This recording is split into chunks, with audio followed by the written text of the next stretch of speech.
Well,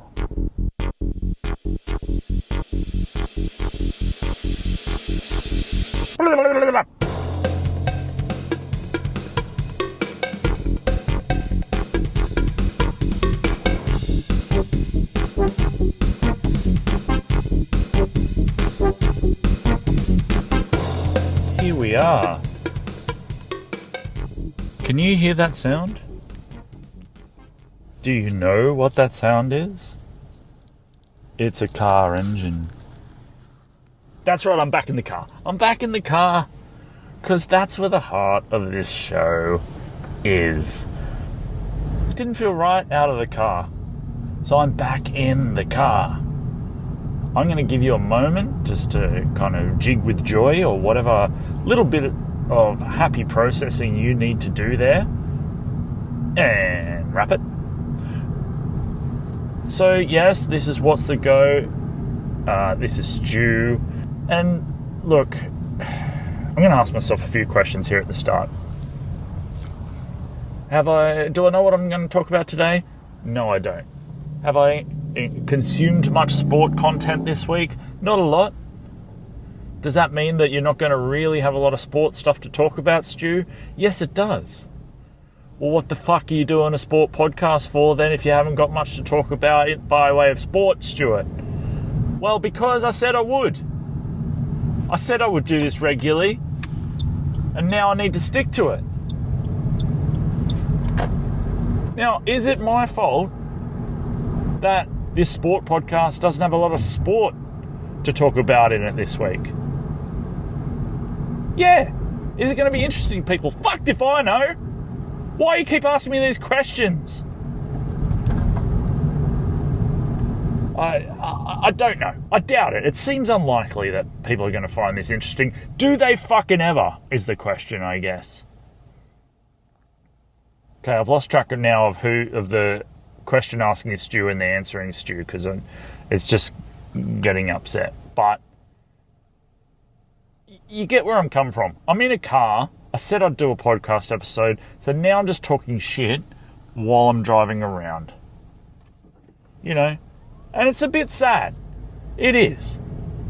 You know, if that questioning Stu were to come back, he'd probably say something like, you know, is it a bit fucking lame that you're driving around a car by yourself doing a podcast where you don't actually have any content?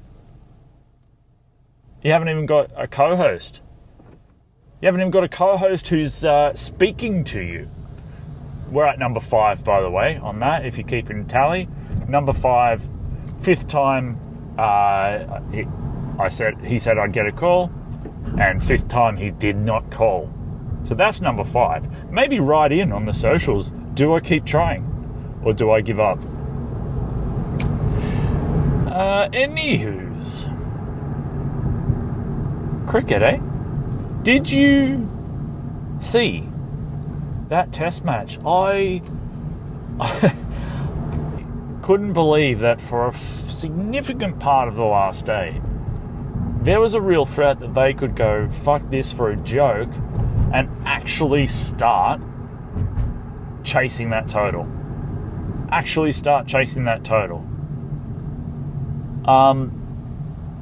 I don't know, like, I've swung both sides of this since then, because obviously they made the choice just to stay in and play for the draw.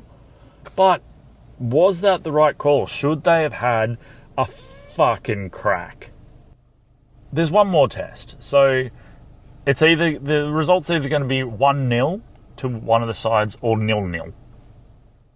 I really think if you're Pakistan, and this is the first test series with Australia and Pakistan for 20-something years, and you have something in front of you that would be an all-time world record run chase, and you're in a position where, you know, maybe it is 50-50, but fuck me. Like, sometimes you just got to look history in the face and say, what up, cunny? You looking at me? So, look, I think, yeah, I'm disappointed they didn't go for it, but, you know, another part of me goes, look, you look pretty fucking stupid if you went for it, got all out, and just handed Australia a victory. So, alright. Well, this is accidentally sport-related, but there looked like somebody on a bike next to me who looked like Nova Paris Kneebone. So, there you are. There's your sport content.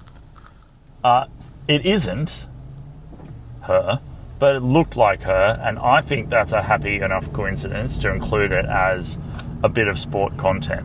What do you think? And yes, I have gone into the area that I always got annoyed at, which was pointing things out that you can't see from the car, but these are fucking desperate times, people. These are desperate times. Okay, there they are. Yep. It's definitely not Nova Paris Kneebone. Kneebone. That's... Have there been any other famous kneebones?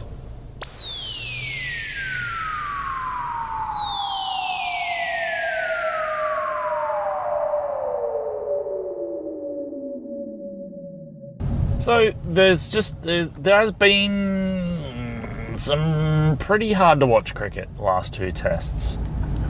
I don't know if does anyone have any faith that the third test pitch is not going to be a road? God, I hope so. There's got to be a bit of juice in it. There's got to be a bit of something in it. What about poor old bloody Sweppo? He had one wicket in that test. Bowled, 70-odd overs? Got tonked a bit. Not a lot, but a bit. He's kind of got... Although, I think the bright side of that, the silver lining to that is... He does have Warney-esque figures. From Warney's first test, where he got one for fucking wads. And that's what Swepson's got. So, that gets referenced Riley... when people are talking about Warney, well, his debut test, he came from a very, humble beginning with those figures. So Swepson is in that bucket too. So that's the way I'd be looking at it. And you know what? I find it hard to get inside a ranger's mind sometimes. But I wouldn't be surprised if that was just the, however many days till the next test, let's say 5. I would just be Andrew McDonald in his ear, Sweppo's ear. Just go, mate. That's Warney territory, those figures. That's early Warney, that's first test Warney territory. That's all you got to think about. Maybe a few less full tosses.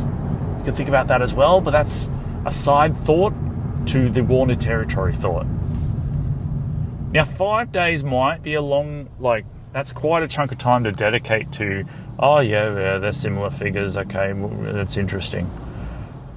But, you can get into a real loop with these things, and sure, it might drive you a little bit mad, but maybe that helps. I feel a little bit like Bill Burr doing this. This is how Bill Burr must feel when he's just ranting to himself into a recorder. Now, I'm not comparing myself to Bill Burr because he's funny and has a following. But this is, it is a bit of an odd feeling. Maybe I should just go, the fucking Oilers? Huh? Maybe that'll get me into some sort of Burr territory myself. Tom Brady. What the fuck? You can't be retired a month without going back on it? When is enough for this cunt? Sorry for the rudeness, but mate, you had a big swan song. You went out. A big deal was made. What the fuck are you back after a month for? Is this a G-up? And honestly, how do you feel if you're his family? He is home a month and he goes, you know what I need? I need to be away for a significant part of the year. I need to keep doing that. I know I know things are tough economically at the moment, but you're Tom Brady. If you can't live comfortably after what you've done, fucking hell. You go, oh, look, inflation. I better go play another 16 seasons. I don't like that. And, again, question Stu might come in and say, well, who gives a flying fuck about that? Whether you like it or not. And obviously, but that's what podcasting is, you idiot, question Stu. I'm going to fire back at question Stu. Podcasting is just people giving their worthless fucking opinions. What else is it for? It was invented by boring white men who want to sit around and give their pointless opinion on shit. I'm being true to the origins and the form of podcasting by being a boring white man giving a pointless fucking opinion. I think I've forgotten what it was. Yeah, Tom Brady. No.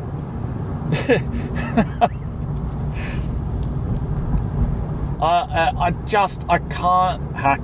If you don't know if you want to retire, don't fucking go through the whole big ceremony of retiring.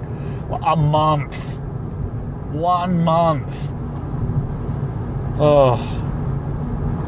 And this is how I sound not really giving a shit about NFL. Imagine if I followed the sport and cared about it. Sorry about that. Oh, goodness. Oh, it's got me all gassy now. That's how upset I am. Probably that Pepsi Max I had as well might have something to do with it.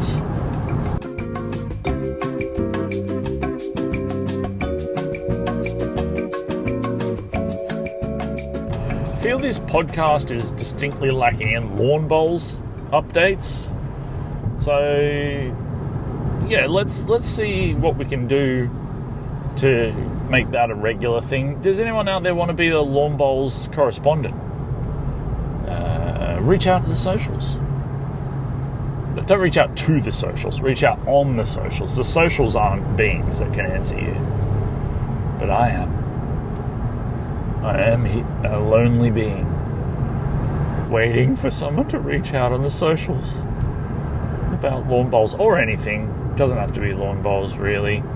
If you have an opinion, and you don't even have to be a boring white person. If you've just got an opinion and it's pointless, I want to hear it and I want to yell it on the podcast over the top of this engine noise.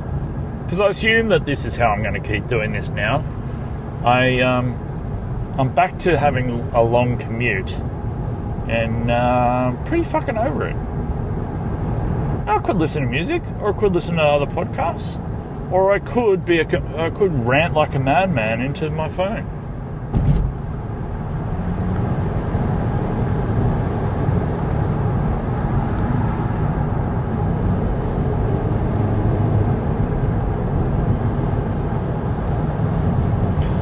I say shout out to my brother David in hospital, who typically, being a very weird man, has a very weird and sudden ailment that he has to spend a couple of days in hospital dealing with. And so I think he might listen to this, because the only way I can get him to listen to anything of mine is if he is forced to stay in a bed for 3 days. So shout out to you, David. Please don't die. I don't like your friends. I don't want to have to go and talk to them about what's happened to you. This taxi couldn't pick a lane to save himself. Hey, pick a fucking lane. He was about 80. Fucking hell. This is, and I don't know, I don't want to offend anybody out there, but whenever I feel a little bit like, fuck, my job's hard, is all this effort and stress really worth it? And I was thinking that the other day, and then I pulled up at the lights next to an old bloke driving Uber. a fat old bloke driving Uber, and he just looked so sad. And anytime I start thinking, oh shit, there's so much pressure on me, there's so much to do, there's so, like, are they going to like what I'm doing, are they going to like how I've said, like, all that stuff, I should just think back to the sad look on that fucking Uber driver's face. Uber driving's not hard, you know, there's not any stress about getting all the work done or anything. You just drive around and hope people give you a good review. So, look,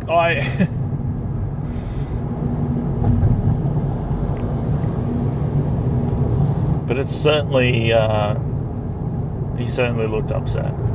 Anyone drive Uber or taxis out there? Tell me, is it an upsetting profession? I would imagine the more kind of curious and vivacious and people persons out there would quite like the idea of having, you know, interacting with people in a personal space every day for, like, meet new and interesting people, have interesting chats. You'd be really get a kind of flavour of the spectrum of society, the range of opinions and views out there. That must be interesting. But you'd also get some real fuckers in there who would annoy the shit out of you. So, yeah, interesting. I keep saying, you know, right into the socials or whatever. One person's done it once, so I don't know why I bother. But, you know, you live in hope, I guess. Like, I'm living in hope right now that an interesting thought about sport that isn't just me yelling about something stupid comes into my mind. It may not. I don't know.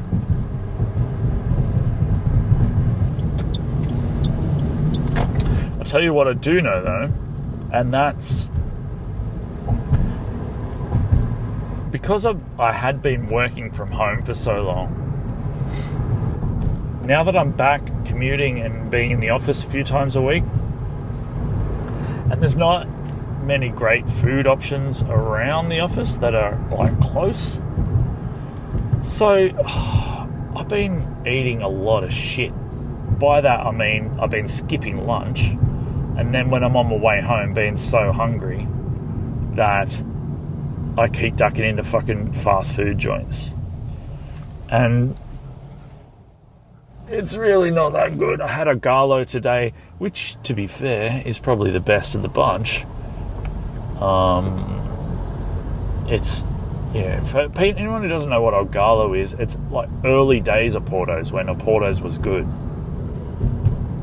If you remember that, if you're of my vintage, you will. Yeah, but, you know, there's been a couple of Hungry Jacks, there's been a KFC or two. I never eat KFC. And I've eaten it twice in the last fucking 6 weeks. And it's I will never eat the chicken. I will never get a bucket of chicken. I will never get a bucket of chicken. Eating the actual pieces of chicken make me want to vomit right now. I will get a fillet burger. I feel that, yeah. I feel that's okay. It's hard to fuck up a fillet burger. It's easier to fuck up those fucking chicken pieces being too greasy or undercooked or fucking grey or old or whatever they are sometimes. I did enjoy my original burger, fillet burger. So I think me not thinking ahead and planning lunches and taking lunches has actually put me back on the path of enjoying that kind of food. And that's not good. That's not where I want to be, because at the start of the year, I was losing weight, and now I sure as fuck am not. Yeah. So I've been extremely busy with work. Extremely busy. working long hours. It's kind of like a startup. So you work long hours because, you want it to succeed, and that's just how it fucking is. And if you don't like it, then stiff shit. You shouldn't have signed up. But I'm exercising less and putting myself in a position where I need to eat quickly mid-afternoon when some other stuff's not always open. Cafes and stuff sometimes shut by 2 or 3 or whatever. So I'm putting myself in a position where, I am eating this stuff and liking it too, which is the bad thing. Hungry Jack's not so much. Hungry Jack's has gone fucking downhill a long way since I ate it regularly, which was a long time ago. Like when the first day when I skipped lunch and it was like 3:30, 4 o'clock, and I was going to head home, and I went, I've not eaten anything, I'm so hungry, and there was a Hungry Jack's just there. And I went, fuck it, I haven't had this in a long time. Treat yourself to a Bacon Deluxe. Now, Bacon Deluxe used to be the shit, and now it's the saddest, floppiest little thing. And the bacon looks like, it looks and tastes like ham. It is, and it's just some small round thing that clearly is so processed it's just perfectly round. I just have one of those moments when you suddenly just stop and think about what you're talking about and what your situation is. I'm in a car yelling about how Bacon Deluxe burgers aren't as good as they used to be. Fuck me, Dad. What am I doing here? I'll tell you what I'm doing here. I said I would do it, so that's why. That's why I'm driving home after a hard day at work yelling about Bacon Deluxe burgers.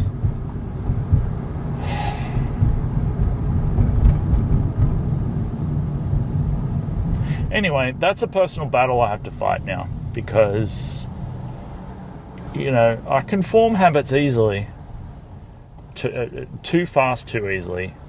So it's almost too easy to go, all right, well, I'll skip lunch and then just get something shit on my way home. But no, I need to plan and pack lunches. So, yeah. Why am I telling you this? Fucked if I know. Because I've got nothing else to say.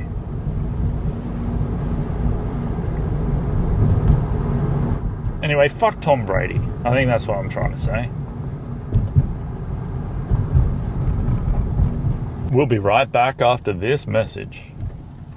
It all started more than 20 years ago, when many of us were still pups. Two big men, though one was small in stature, gave birth to the Winfield Cup. Since that time there've been many who've played the game to the end. They played it tough, but they played it fair, and walked off the field as friends. That's what the big game's all about, giving it the best you can. Playing like a mortal, then playing like Superman.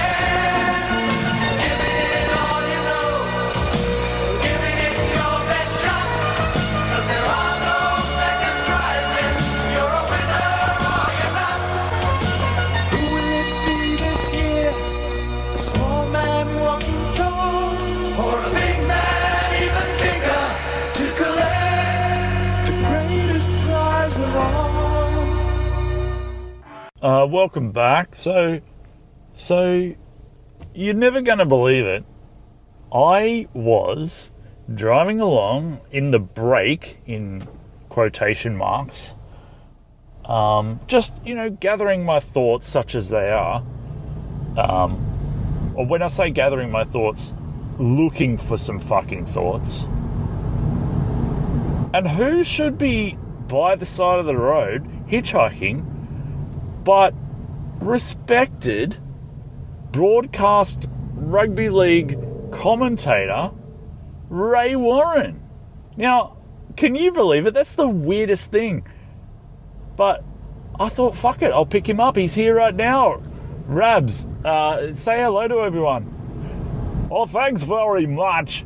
I'm glad to be here in the car. I thought I might be there with my thumb stuck out forever. Rabs, I know, I for one were very surprised that you were hitchhiking, but I'm sure a lot of people would be surprised. What are you hitchhiking for? Surely you got a car, or at least someone will drive you around? I don't rightly know, if I'm honest with you. I mean, I sometimes just do things for the fun of it. You know, I'm getting on in years, and you just gotta sometimes live life and say, it's a hitchhiking kind of afternoon. Let's get out there, let's get the thumb warm, and let's just see what happens. Yeah, absolutely, Rabs. I agree with that 100%. And is it equally bizarre? I mean, I've talked to you on this show before, and you seemed a little bewildered about what a podcast was. So is it a bit weird to step into someone's car and then them immediately put you on a podcast? Well, I'll tell you something about that. When I used to get a lift with Fatty, he would always, stick a microphone in my face while he was trying to drive, and I just think he was trying to practice his interview technique. But I tell you what, it didn't make for a comfortable ride because, he was too focused on his microphone technique to keep his hands on the wheel and his focus forward. So I would have to say, listen, Fatty, I'd love to help you out. I really do, but I'd like to live primarily. So can we just do the mic stuff afterwards? Yeah, well, that's actually very interesting to hear. Like, I never suspected that Fatty was, professional enough to want to keep working on his technique and work on improving. But obviously he was. And that's really good, because, I mean, a lot of people see Fatty as just a bit of a buffhead who was there just to say whatever random stuff popped into his head, some, banal slang or colloquialism. Thank you, Rabs, yes. That popped into his head. But it really sounds like he was interested in getting his technique down. Yeah, well, I mean, I am retiring. I'm very slowly fading away into the distance in the old Channel 9 commentary box, so I had to make sure everyone's as good as they can be. Yes, Rabs, and that is sad. I mean, it's a little hard to process, really, and that you're not there for every game. And in fact, we've reached the point now where you kind of, the line that we got told at the start of the year was you would just pick whatever games you felt like doing. Like, what the fuck is that, honestly? Like, how if you're there because viewers love you, how are they meant to know when to look forward to you? Are you just going to pop up randomly like some night and all of a sudden there's Rabs there? Yeah, look, I've become something of a prima donna, and you don't have to swear, by the way. You just said fuck before. I'm not sure I'm a fan of that. But look, I think I have become something of a prima donna, and I am actually just going to say, listen, Channel 9, I'm not feeling it today. I don't know that I can get in there and give the big ones, so get one of those other losers to do it instead, and maybe I'll think about next week. That's a little hard for their planning, though, Rabs, don't you think? Like, it's hard to do rosters up working like that. I couldn't give a shit, Stuart. I'll be honest with you. That's their problem. I'm just an old bastard with a big voice who just feels like doing what the hell he wants, I'll be honest with you.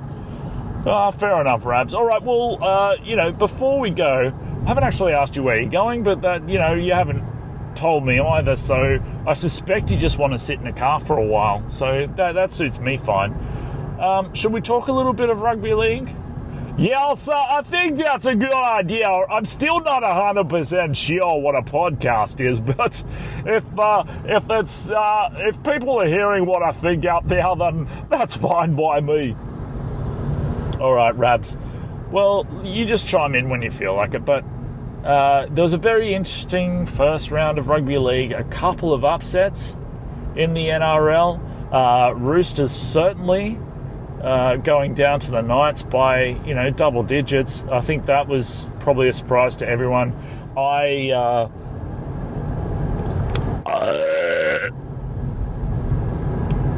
had Knights as my wooden spooners, to be honest, but I think everyone's big concern about the Knights was the halves, and Clune and Clifford played brilliantly.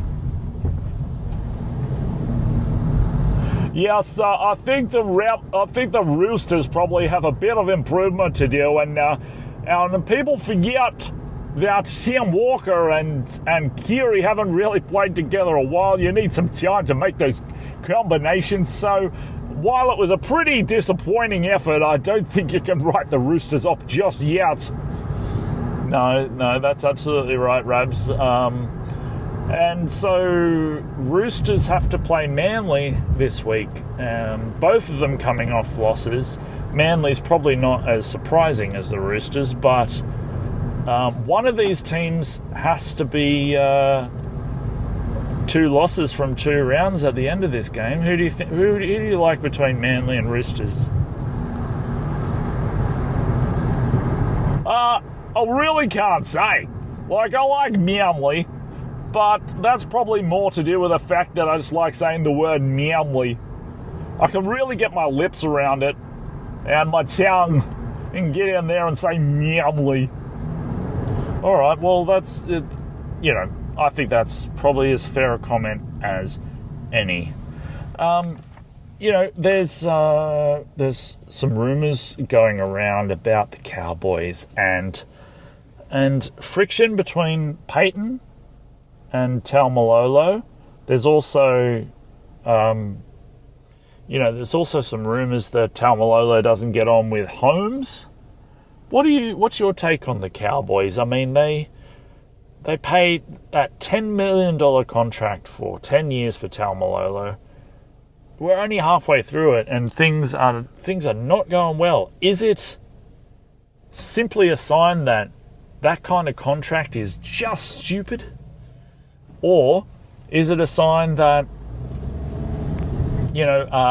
maybe it's Peyton, maybe you just got a coach and a player who can't work together? Or is it because, as good as I think Peyton is, he's still a relative rookie coach. He still hasn't necessarily proved himself all that much. So is it a case of he just doesn't know how to get the best out of Taumalolo and how best to use him?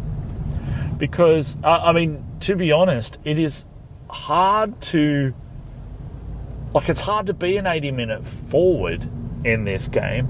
Taumalolo insists that he wants to be on the field for the whole 80 minutes, but that's a lot of wear and tear. If you've got a 10-year contract with someone, are you going to play him for 80 minutes every game and absolutely grind them down within the first half of that contract? That's a very long-winded question, Stuart. It didn't seem to be like it was going to end any time. I'd started forgetting what you were talking about at the start by the middle, and certainly by the end I'd forgotten, because that question went for a good fucking 2 minutes. Sorry to swear, but, time's precious when you're my age, and that question was just ridiculous. So I'll answer it in this way. If Taumalolo doesn't play 80 minutes, that's much less chances for me to say Taumalolo. And one of the reasons why, that's the kind of thing that would make me tell Channel 9, hey, I'm ready to kill this week, is when I get those players I can really give a really good bit of energy behind. Taumalolo is one of them. There's nothing that gives me greater joy than seeing a big unit run onto the ball so I can go, Taumalolo! And you got to give it the big wah on the end. All right, Rabs. Well, look, not too sure where you want to go, but I reckon I've had enough of you, so I'm going to pull over up here. Just before I do, I'm going to say goodbye to everybody. Thank you for listening. And, Rabs, get out. Thanks very much. Coincidentally, this is exactly where I wanted to get out, so you're not hurting me at all, even though I think you wanted to.